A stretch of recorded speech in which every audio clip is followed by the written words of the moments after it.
Hello, and welcome to this tutorial on how to insert superscripts in Microsoft Excel.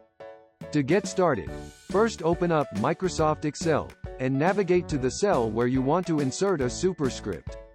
Next, type in the base number or letter that you want to make into a superscript. Once you have entered your base number or letter, double-click and select the text on the cell where you want to insert the superscript. Then, click on the Home tab in the Excel ribbon at the top of the screen. In the font group, click on the small arrow in the lower right-hand corner. This will open up the font dialog box.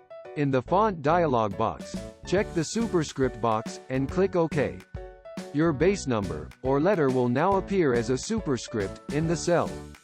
That's it. You now know how to insert superscripts in Microsoft Excel. Thanks for watching, and be sure to check out our other tutorials for more tips and tricks on using Microsoft Excel.